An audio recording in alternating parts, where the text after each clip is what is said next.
It's a wonderful day here in Alpharetta, Georgia, Paladins fans. And why? Because your long, long wait for Paladins esports is finally over. My name is Finch, and we are about to get right into the qualifiers for the Paladins Pro Circuit. And if you're a little bit apprehensive, perhaps, about this new face kind of guiding things here for you into Paladins, there is absolutely no reason for you to be worried. I am guided by the calm and steady hand of my good friend Kresnik, who's right here next to me, Bobby Weimer. How you doing today, man? Pretty good, Finch. I've been having I'm so excited for these games, honestly. Solid day, woke up here, had to amp myself up. Didn't even need to amp myself That's up. right. That monster I had was not necessary for this. So excited for all these games, all these teams shifting back now to their respective regions, reshifting their teams. Now we're going to see a lot of kind of new synergies having to build over time, some new faces getting pulled up, and this open bracket is really giving all these players a chance to kind of show themselves for the first time. You're exactly right, man. This open bracket means that not only just those who played in the PPL in years past are able to try and get into PPC this time. Truly anyone who can get 4 friends who all love Paladins together and give it a go could make it exactly here. The ones who did make it all the way to the finals this time, at least in Europe though, District 69 alongside FlashpointGG. And even if those names aren't super familiar to you on the teams, don't worry, these rosters sure should be. There's some guys who have been around the scene for a while that should be playing here today. Yeah, especially District 69, that kind of storied organization from early Paladins coming back with tons of faces you remember from the PPL, you know, Gera, Bonkor, yeah, Crunchy, Alex, all these people that a bunch of world champions from this year now kind of reformed slightly into a new group, 3 Bulgarian players on the team too, so maybe even like a World Cup team from that side, but still, them against the PCL players from Flashpoint, mostly the same roster. I think one switch up in the main tank position, but yeah, 2 groups with a lot of coordination going against each other. And I would make the argument that this FlashpointGG team, I mean, this is a really strong roster too from what we've seen from them, at least so far, which means I expect this to be a pretty good match. I don't think that it's unfair to say District 69 are probably the favored team here, yeah, right, just because of their experience. But that's the whole point of this exact format, right, that any team could surprise us any week. Any team could be the one that comes in and finds the upset. Now, those top 4 teams that you saw in the bracket, those semifinalists and onward, have already qualified. Yes. They'll be in that group play that's happening later on. That's what these weeks of qualifiers are for here at the very beginning. We're trying to get all those teams together. They'll be moving into that group stage, and from then, we'll actually have the teams that make it into the actual Paladins Pro Circuit itself. So let's go ahead and talk a little bit about the maps that we're going to be seeing happening. These are the bands. Frog Isle band away here on the right. Kresnik, bit surprised, I suppose, to see that one taken away? I don't think not from Flashpoint. I know they historically don't like that map, and also not surprised to see Jaguar Falls, I think, banned by District 69, a map that it kind of can lend itself to some of the console picks. You know, you can see Vivian. I know sometimes we like to see Moji on that map, and they just don't want a team to be able to pull out anything that they want on a map as flexible as Jag. Well, should be going into Splitstone Quarry, it sounds like, here for this very first map of our best of 5 set. All these finals that we're going to be going throughout the rest of the day are going to be best of 5s, first to 3, whichever one that you want to try and call them.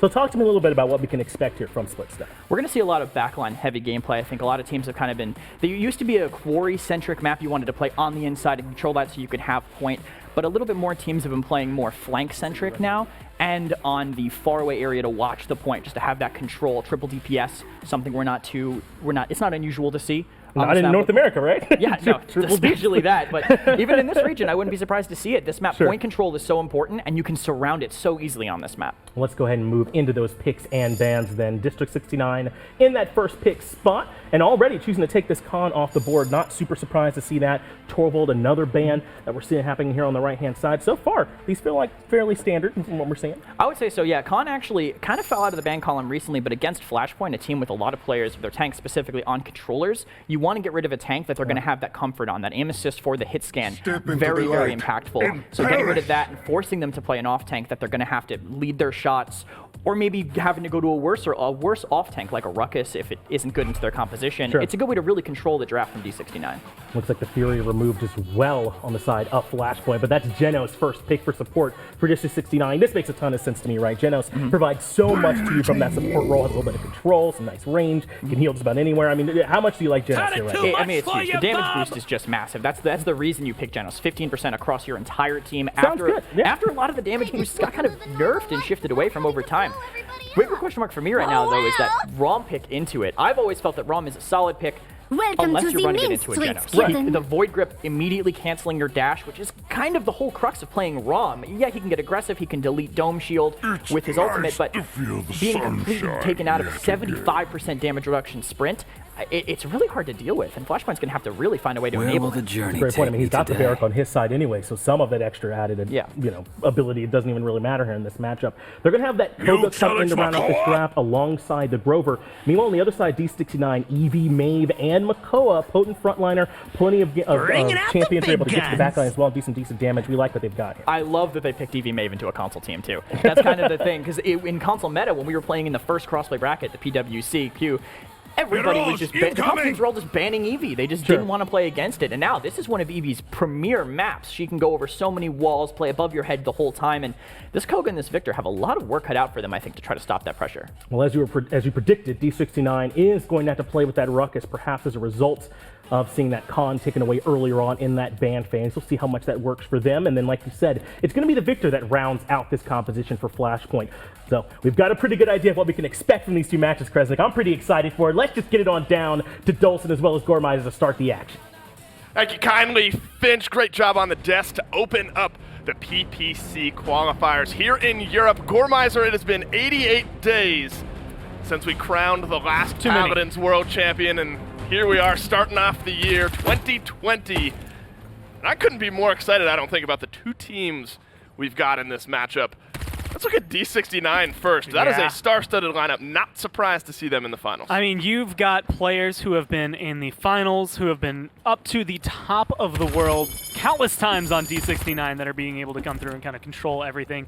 But Flashpoint, the last time we got to see this team, they were causing so much trouble for PPL teams. They weren't able to push themselves as far as they would have liked. Right. But they have such a notable history at this level of play that you can't glance over. And I think there's so many changes coming into the season. Right off the bat, item changes I think are very notable and something to look at. Still Cauterize on the board, the extra nimble for Crunchy as well, but Fasheko going into that Haven and Rejuve right off the bat. Any surprises there? Honestly, it is Fasheko going into that Haven Rejuve kind of combination. There's been some conversations about Rejuvenate, but right now, it's just been aggressive, and this is exactly what this composition wants to do. Skeppy isn't going to be able to deal with the flank pressure. I don't think Prosper, even though he has the best combo in his life with Victor, I just don't know if it's going to fit the way they want it. We've highlighted D69, Flashpoint, a team that at those qualifiers, and Kresnik talked about it a little bit, they competed with some of the best PPL teams, so we expect big things out of them here. Relatively even. Fasheko starting to heat up early. 3 kills total so far. Flashpoint was able to grab about 50% on that point. Now this Eevee playing a bit of a zoning role as D69 find themselves right back on the point. That's Bonker now playing this Ruckus, and they've got a good zone it. And when you look at something like the Eevee, specifically for Fasheko, if I say best blaster in the world, 2 names should come to your mind. One of 2 names, at least. Fasheko should be one of them. Freeze God should be the other. Eevee is just the perfect fit here, and between him and Alex, this aggressive, this flank style of play, it's going to keep Flashpoint just turning around and around and around. They don't know where to look. Well, it was Fasheko just a moment ago, but now Alex on this Maeve has started to connect with some deadly daggers. 7 streak for that Eevee. Make it a 5 now for Alex on that Maeve. Flashpoint have done a great job, I think, of at least contesting that percentage. 84% just now surpassed by D69, but the kills, the offense, all for the blue team. The first point in this matchup goes over to D69. Nothing to be surprised about there. A lot of good back and forth, though. Flashpoint being able to put in a lot of pressure onto them now that ults are coming online. Depending on how they use them, mainly for the defense, and then what they keep going into the next mid-fight might change things. Of course, a triple kill from Skeppy might help out just a little bit. And it's moments like that, especially with a Koga on your team, that can really change the pace of the game. I mean, you have 2 minutes left to kill, but if Skeppy can get that aggressive, get that many kills every single time, you're not worried. That's a delayed quad from that Koga. Skeppy starting off Flashpoint on this defense so well. This is kind of what you expect, though, from Splitstone Quarry. Maybe a bit slower of a map on the offensive push. D69 just now getting back to that payload. But this map is certainly no exception, where you start to get some kills steamrolling. The offensive push can go relatively quickly, so Flashpoint does have to be careful on this defensive end, but this is a great spot for this Victor. Prosper Logic, one of the best in the world on that champion, to find a bit of pressure for his team on the defensive side. Crunchy into the Ancient Rage, just able to buy a little bit of space down to triple-digit health, but the shell spin gets him out alive. He's in the shield now. Gara's going to clean up the kill on Trensic. through time and space, no good. Skeppy finally cleaning up that turtle. Minute 5 seconds left on this payload. Push about halfway there. Bonker moves through. That's Skeppy into the ultimate. He's going to buy himself just a little bit of time. Immediately turns around, though, and that's Bonker grabbing the kill. Kept 2 pairs of eyes on him, though. Even though FlashpointGG are kind of losing that fight, it is going to give District 69 plenty of room to move forward. Yep. It doesn't give them as much as it could have, right? He pulls a couple of members away, stops the full-on aggression of D69, and starts to maybe pace it out a little better for him. Coming around this last corner, again, another perfect spot for this Victor. It's going to be difficult to break through. Forensics gonna have to back off. That health bar absolutely melting.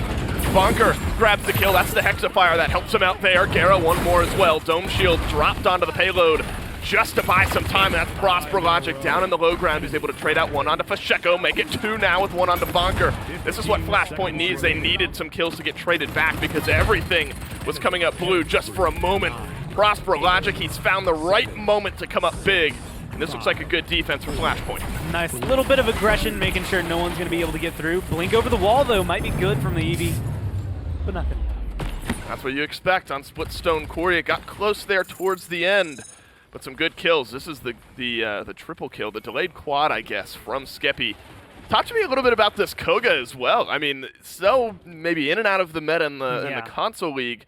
But now that we're all kind of meshed together, still an important pick here. And that's been the biggest thing. There's a lot of small changes that have happened to Koga over the last year or so that if you did all of them at once, people are screaming that he's busted, right? Like, it's like, oh my god, how could you give him that many things? But they were so small, here's a little bit of extra time at the beginning and end just to make sure you don't die immediately after using your ult, stuff like that, that have made him a little safer to play. Of course, like you said, he's been in and out of console meta. Skeppy, as well as Prosper, should know this champion like the back of their hand. And I expect that he'll be progressively more of a threat as the game continues. Well, it's kind of that one flash in the pan moment for Koga to help secure the defense. They'll need a little bit more out of him this time around to secure the point, but the Prosper and their Healer Storm Avatar going down right off the bat, this is going to be tough. Everyone getting involved from D69. Is anyone going to double up here? Unfortunately, Barrick's the last one on the point. That is the double from Fasheko. And this is painful. This is the full court press from D69. Flashpoint, they've got to find a way to break through. And if you're wondering, D69 win that fight pretty handily.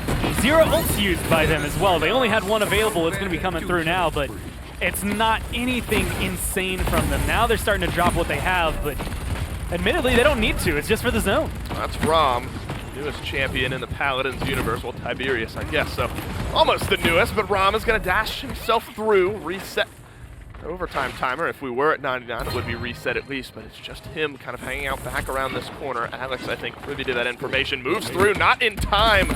No contest here from FlashpointGG. District 69, they grab themselves their second point of this game and a kill onto the healer to boot. And one of the things we've been talking about specifically with Realm, I mean, first off, 88 days ago, he was the newest champion in the Realm, so there you go. But it's also the fact that Genos kind of helps deal with that dash a little bit more. Part of what's so much of the nuisance is how far he can run, how long he can be in his dash. If you're Genos, you just go, okay, stop. And now he's stuck in place, easy target. If you have some of the DR cards in your loadout, you could potentially try to live through it and try to kill your way out as well, but he's not necessarily great at being stationary, held up in the air. He's really good when he has his dash available. Soon enough, he'll have his ult available as well. Those things can change the pace of the game for your team. But Flashpoint, they got to get this ROM into a better position. It just feels like he hasn't had the same impact you're wanting out of it, and a lot of it is coming down from the Genos counter. It's the first pick ROM, so as we're all starting to spectate some of these competitive games, we'll have to see where the meta kind of shakes out. For the moment, Flashpoint prioritizing him at the top of their list. Unfortunately, maybe Genos providing a little bit too much for D69 for that ROM to really flourish. Prosper Logic, though, backs himself up here on the defensive side. 3 kills for the Victor. You got to be careful giving this guy, this champion, because this is what he'll do to you. Here's a good look at the change to Ruckus. This Bunker's going to get himself up to the high ground. Trenzik, though, shoots him right back down to earth with Skeppy adding one as well. So Flashpoint are allowed to get triple kills, but only on a defense at this corner, right? It's like, that's the stipulation they've given themselves. They're like, all right, guys, look. We got to keep it, under 100% full power right now. We got to make sure that we only show off a little bit of the skill. It can only be around this corner. If you're looking for 40 seconds to burn, triple kill is going to help you. You have Barrage available. But Prosper and Skeppy are the biggest threats right now, just the hit scan presence being good at range, and the fact that Skeppy's been shredding tanks specifically, getting rid of Bonker there, has been huge for them. Well, effectively, exclusively hit scan. Maybe that lends itself to Pacheco going Haven first item overall. Sure. That was an attempted use at the Ancient Rage by Cruncy, but is still at 100%, so we'll still have that when he gets back from base. A flurry of kills traded back and forth here with D69 having a little bit further of a distance to cover to get fully reinforced, with Flashpoint now hanging out around the corner. Overtime looking like it's going to start. That's a big loss here. Gera back to base. No more healing now for District 69. It's going to be so hard to stay in place. Bonker, though, rounds the corner. He's able to find the kill on a Prosper Logic. Gera just now making it back out of base. That's 2 kills for each team, but finally Skeppy getting involved. The double kill, though, for Pacheco keeps D69 back in this conversation. That's the ice block, but he's out on an island all on his own. Overtime is going to melt away.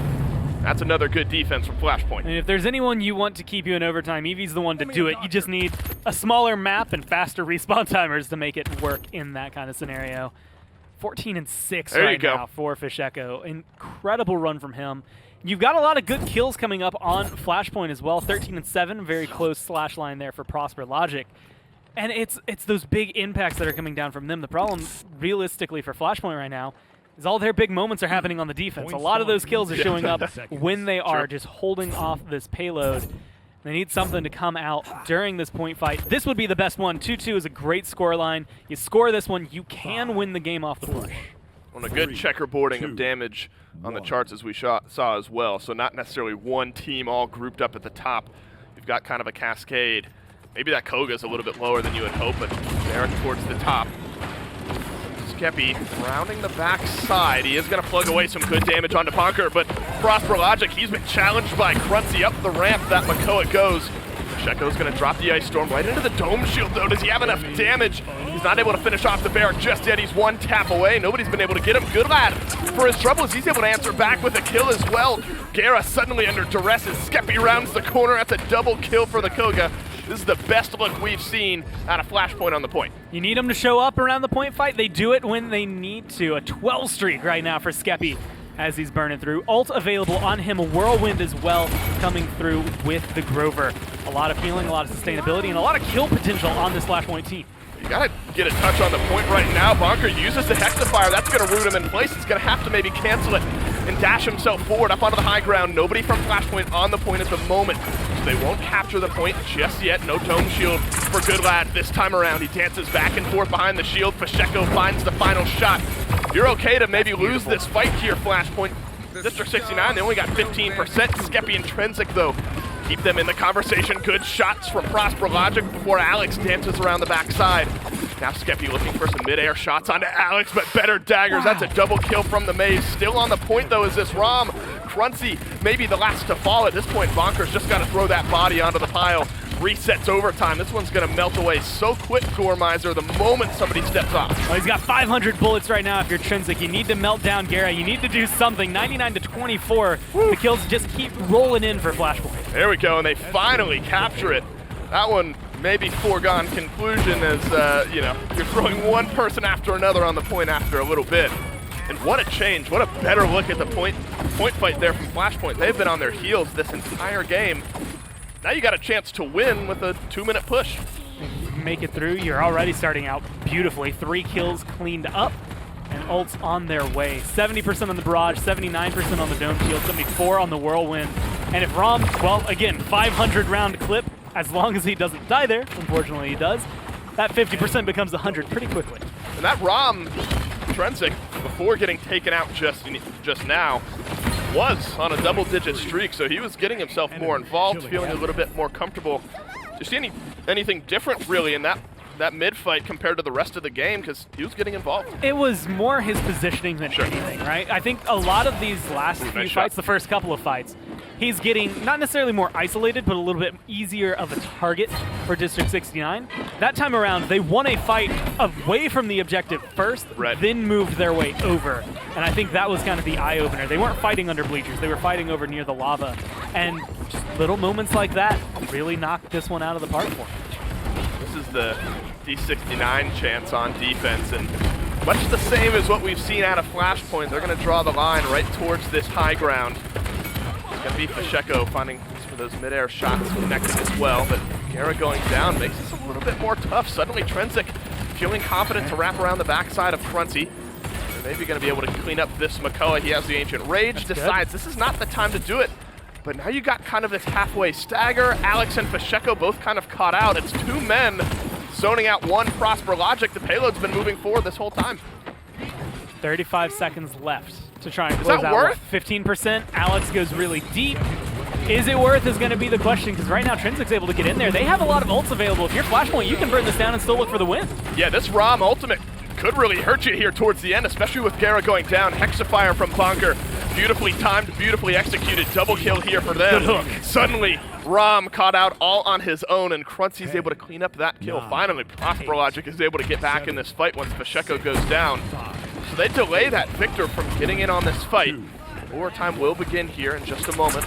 Bonker hanging out up on the high ground. Alex gets Skeppy, so that's 5 seconds plus the walk back to the fight for that Koga. And now with Goodlad going down, things looking a little bit more dire. Triple kill for Alex seals up this defense. Gormizer, we got a 0.7 right off the bat. I can't think of a better way to start it off. You Yeah, get why two not? awesome EU teams going for their qualification, and you get a 7-point game on Splitstone with some really massive slash lines. No one's really doing anything poor in this game. If you want to look at it, maybe having Storm Avatar specifically get bullied pretty hard. Same thing for Gara, 3 and 10, 7 and 14 are their respective slash lines. But I mean, these guys are playing everything out. And honestly, just based on that last push, I'd say Flashpoint come out just a little ahead for this mid-fight. And that's simply because Storm Avatar is 55% as opposed to Cruncy's 34%. A lot of healing can come out from that Whirlwind ult. Yep. I'm looking at that being a huge turning point as that comes out just like 30 seconds, maybe a little longer into this fight. And even if it were less, a little bit closer to that Ancient Rage, it's going to charge so quickly. You're going to have it up soon. Trenzik, though, locked down by that Ice Storm from Fasheko. So immediately you're down 2 members with Alex grabbing the kill as well. Prosper Logic looking for the barrage, has to cancel it with Fasheko breathing down his neck up on the high ground. District 69 just now back onto the point, but Prosper rejoins the fight to the tune of a kill onto Alex. Skeppy traded out. D69 though, Gormizer, they're in control of this mid. They do have some good slow down and lock things down on this point fight though. You look at the Dome Shield, that could be huge here towards the end. I mean, Dome Shield's going to be great at getting overtime, but you have to fight against Midnight, you have to fight against the Hexafire, and you have to use them in the right spot because Hexafire's coming out right now, and it's looking to help burn down at least one and scare off this ROM once again. That's a well-timed, maybe not Dome Shield from Goodlad. Saved his life just for a moment. That's the ROM ultimate. Rips on through from Trenzik this time, and he gets cleaned up. 66 and climbing percent now for District 69. That's a full wipe from Flashpoint. They need to get back in and grab a touch, but with Prosper Logic getting hooked on through, it's all down to Goodlad to maybe make his way in. He's going to get the overtime touch. Trades out about half of his health to get in, though. 3 members of D69 turn around, look for the kill. Knocked back. That's the ice block. Storm Avatar is going to get himself out. Look at the overtime starting to melt away, but Crunty grabs himself a kill with Fasheko. You got a checkerboard of kills down in the kill feed. Prosper Logic in a good spot. They step off of the point just for a second. Ancient Rage from Crunty is going to buy some space with Rom down. Suddenly somebody's got to move in, and it's Goodlad. And they're looking for the hook. He misses it. That's going to keep them alive a little bit longer in this fight. Barrett's going to be sustaining just enough. It's 69 to 99. Flashpoint, they're about to charge up the Koga ult. That's going to be great at keeping people off this objective. Yeah, but Storm Avatar is dead, and now Goodlad has no support on the point, and that seals it. D69, Gormizer. That is contested through and through. Hey, it's your first look at us here. That one was contested from start to finish.